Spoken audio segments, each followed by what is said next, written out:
शादी में जो उसके पिता ने कर्जा लिया था उसे उतारने के लिए मनीष ने अपना घर भी बेच दिया और माँ के साथ किराए के घर में रहने लगा। मनीष की बड़ी बहन अपने ससुराल में खुश है। इस बात की उसे बहुत तसल्ली है। माँ, सुलेखा दीदी का मेरे मोबाइल पर फोन आया है, तुम बात कर लो, फिर मैं ऑटो लेकर काम पर निकलता हूँ। हेलो सुलेखा दीदी, ये लो माँ से बात करो। हाँ बेटी, अपना ध्यान रखा कर, खूब खाया पिया कर, इससे बच्चे की सेहत पर अच्छा असर होगा। अब बस यही इच्छा है कि जल्दी से मैं नानी बन जाऊं और मनीष मामा। हाँ वो तो है, अब मामी कहलवाने वाली बस आ जाए तो मैं सुकून से तीर्थ यात्रा पर निकल जाऊंगी। नहीं नहीं, अपने नाती पोतों को खिलाकर ही तीर्थ यात्रा पर जाऊंगी। माँ, बस मनीष के लिए अच्छी सी लड़की ढूंढ लो जो घर संभाल ले। माँ, मुझे देर हो रही है, बाद में बात कर लेना। अच्छा सुलेखा, मैं तेरे से बाद में बात करती हूँ, मनीष को देर हो रही है। मनीष ऑटो लेकर काम पर निकलता है। उसे पहले ही बहुत देर हो चुकी थी, पर रास्ते में जाम भी बहुत था। वो सवारी का इंतजार कर रहा था, तभी उसका एक साथी जो उसकी तरह ऑटो चलाता था वो किसी लड़की से झगड़ रहा था। अरे देखिए मैडम, ऐसा थोड़ी होता है? जब आपने मुझे यहाँ छोड़ने के लिए पैसे तय किए हैं तो चुपचाप मेरे पैसे दे दो ना। भैया, मैंने आपको बोला ना, मेरा पर्स रास्ते में कहीं गिर गया। मेरा मोबाइल फोन भी उसी में है और सारे पैसे भी। मेरा पर्स कहीं नहीं मिला। मैं तुम्हें बोल रही हूँ ना, मुझे अपना नंबर दे दो, मैं तुम्हारे नंबर पर पैसे भेज दूंगी।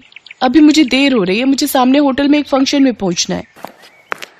अब क्या हुआ निरंजन, लड़ क्यों रहे हो सुबह सुबह?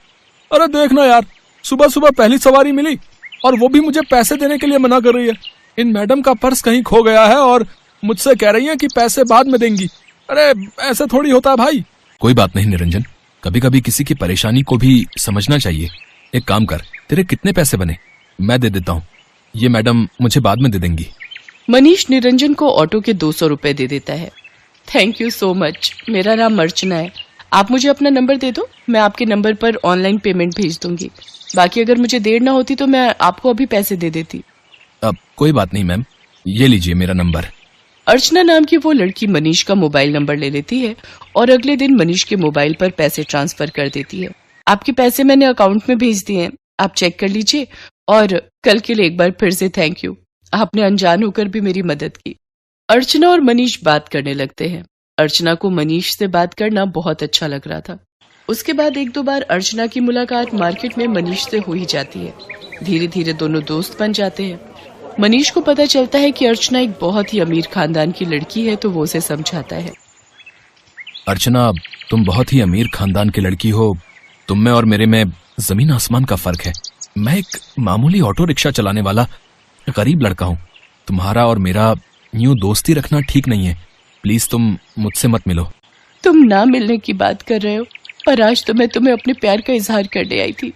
मैं तुम्हें बहुत पसंद करती हूँ मनीष, मैं अपनी आगे आने वाली पूरी लाइफ तुम्हारे साथ मिलकर जीना चाहती हूँ। कहते कहते अर्चना फूट फूट कर रोने लगती है और मनीष उसे गले लगा लेता है। अर्चना अपने मम्मी पापा से इस बारे में बात करती है और जबरदस्ती मनीष से शादी करने के लिए मना लेती है। इधर मनीष भी अपनी माँ और बहन से इस बारे में बात करता है और एक शुभ मुहूर्त में दोनों की शादी हो जाती है। अर्चना का स्वभाव बहुत अच्छा था। उसे इस बात से कोई फर्क नहीं पड़ता था कि उसकी ससुराल गरीब है, ना ही उसने कभी इस बात की कोई शिकायत की। अर्चना, तुम मेरे साथ शादी करके खुश तो हो ना? हाँ मनीष, मैंने तुम्हें दिल से प्यार किया है। मैं तुम्हारे साथ बहुत खुश हूँ। माँ जी, सुलेखा दीदी सब मुझे कितना प्यार करते हैं। मुझे तो महसूस ही नहीं हुआ कि मैं अपना घर छोड़कर आई हूँ। तभी अर्चना की सास भी आ जाती है। जीती रहो बहू, हम बहुत भाग्यशाली हैं कि इस घर को तुम्हारे जैसी बहू मिली। अर्चना भाभी, ये देखो, मैं आपके लिए नई साड़ी लाई हूँ। आज आप शाम को कीर्तन में यही पहनना। सुलेखा दीदी, ये साड़ी तो बहुत सुंदर है, ठीक है, पर एक शर्त पर, आज आप मुझे खुद तैयार करोगे, प्रॉमिस? अर्चना की बातें सुनकर सुलेखा की आंखों में आंसू आ जाते हैं। उसने कभी सोचा ही नहीं था कि उसे इतनी प्यारी भाभी से इतना प्यार और सम्मान मिलेगा। सचमुच कुछ ही दिनों में अर्चना ने सबके दिल में एक अलग जगह बना ली। अब तो अर्चना के बिना कोई भी नहीं रहता था। सुलेखा के बेटा पैदा होता है। इधर अर्चना भी गर्भवती हो जाती है। अर्चना के मां बनने के बारे में जब उसके मम्मी पापा को पता चलता है तो वो उसे मिलने के लिए उसके ससुराल आते हैं, पर अर्चना का घर देखकर दोनों ही मुंह बनाने लगते हैं। अर्चना, तुम अपने मम्मी पापा के पास बैठो, रसोई से चाय और नाश्ता मैं ले आती हूँ। क्या बात है अर्चना, तुम इस हालत में भी घर के काम खुद ही करती हो? तुम्हारे घर में कोई नौकर चाकर नहीं है क्या? कैसी बातें करती हो ललिता तुम जानती भी हो तुम्हारी बेटी किस घर में ब्याही है। यहाँ 2 वक्त की रोटी खाने के लिए भी सोचना पड़ता है। एक टाइम की सब्जी दूसरे टाइम खाते होंगे ये भला क्या नौकर चाकर रखेंगे? नहीं पापा, ऐसी कोई बात नहीं है। माँ जी और मनीष ने तो मुझे कई बार कहा है कि मैं घर में कोई काम वाली रख लूं, पर पूरा दिन मैं घर पर होती हूँ, मेरा भी मन नहीं लगता, और फिर मैं तो कुछ भी नहीं करती, सारा काम माँ जी ही करती है, मुझे उठने ही नहीं देती। ये लीजिए चाय। अर्चना, तुम्हें ये समोसे बहुत पसंद है ना? मैं ये भी हलवाई से खरीद लाई हूँ, अपने मम्मी पापा को भी दो। नहीं नहीं, मैं ऑयली फूड कम खाती हूँ। और अर्चना, तुम भी ये सब मत खाया करो, तुम्हें इस टाइम में जूस फ्रूट्स ये सब लेना चाहिए। बहन जी, आप तो समझदार हैं, ये समोसे वगैरह ये सब बहुत नुकसानदायक है। मम्मी, आप मेरी टेंशन मत लो, माँ जी मेरा पूरा ख्याल रखती है। वो मुझे समय पर जूस फ्रूट दूध दही सब्जियां और सब कुछ खाने के लिए देती है। तभी अर्चना की ननद सुलेखा भी आ जाती है। अर्चना भाभी, मैंने डॉक्टर से अपॉइंटमेंट ले लिया है, कल सुबह 11 बजे आपको मेरे साथ चलना है, तो आपका चेकअप हो जाएगा और बाकी जो इंजेक्शन वगैरह।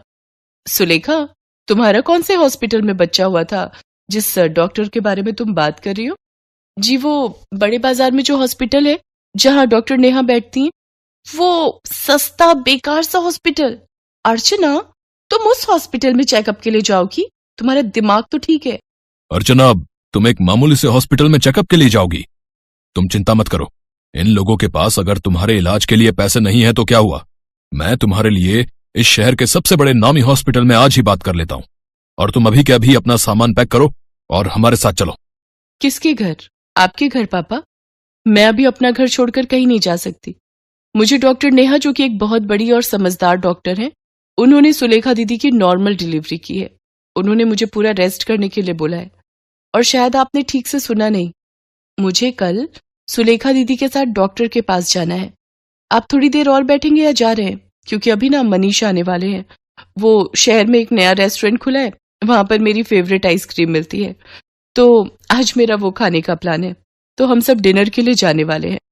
अर्चना का ऐसा कोई प्लान नहीं था, ये उसकी सास और सुलेखा जानते थे, पर अर्चना अपने मम्मी पापा को एहसास दिलाना चाहती थी कि उसके ससुराल वालों का और अपमान ना ही करे तो उनके लिए बेहतर है। अर्चना के मम्मी पापा लज्जित हो जाते हैं और कुछ देर बाद वहां से चले जाते हैं। अर्चना की सास और ननद दोनों की आंखों में खुशी के आंसू थे। अर्चना अपनी सास और ननद के गले से लग जाती है। ये कहानी है सुभद्रा की। सुभद्रा गांव में रहती है और उसका बेटा अखिल शहर में। वो वहां एक मल्टीनेशनल कंपनी में जॉब करता है। सुभद्रा का बेटा अखिल अचानक से शहर से उससे मिलने गांव आया था। बेटे को देखकर वो बहुत खुश हुई और फिर से वही शिकायतें उसकी शुरू हो गई जो हर माँ की होती हैं। कैसी शक्ल बनाकर रखी है तूने? कितना दुबला हो गया रे तू? अरे खाना पीना ठीक से खाता नहीं है क्या? बहुत काम करवाते हैं क्या ऑफिस वाले? अरे माँ, कहाँ दुबला हुआ हूँ, वैसा ही तो हूँ। पता नहीं यार माँ की आंख ऐसी क्यों होती है, उसे अपना बच्चा दुबला ही दिखता है। तुझसे तो बोलना ही बेकार है। सुन, तू हाथ मुंह धो ले, मैं तेरे लिए आलू के पराठे बनाकर लाती हूँ। सुभद्रा रसोई में जाने लगी तो अखिल ने अपनी माँ का हाथ पकड़कर उसे सोफे पर बिठा लिया और कहा, अरे माँ, ये सब छोड़, मुझे तुमसे कुछ बहुत जरूरी बात करनी निकाले है। और उससे सुभद्रा की आंखों में चमक आ गई और उसने खुश होकर उससे पूछा, क्या बात करनी है तुझे पसंद? शादी के बारे में? अखिल ने उन तस्वीरों को बेमन से देखा और माँ से कहा, माँ, मुझे इनमें से कोई भी पसंद नहीं है। क्या बोल रहा है तू? सारी इतनी सुंदर हैं, पढ़ी लिखी भी हैं। तब अखिल ने अपनी माँ से जो बात कही उसे सुनकर उनके चेहरे पर चमक आ गई। अरे सच, तूने लड़की पसंद कर ली है? अरे कौन है वो? क्या नाम है उसका? कहाँ की है? अरे माँ, एक साथ इतने सारे सवाल। ये कहकर अखिल ने अपना मोबाइल निकाला और उसकी गैलरी से आकांक्षा की तस्वीर निकाल कर दिखाई। उसे देखकर सुभद्रा बहुत खुश हुई। वाह, कितनी सुंदर है मेरी बहू।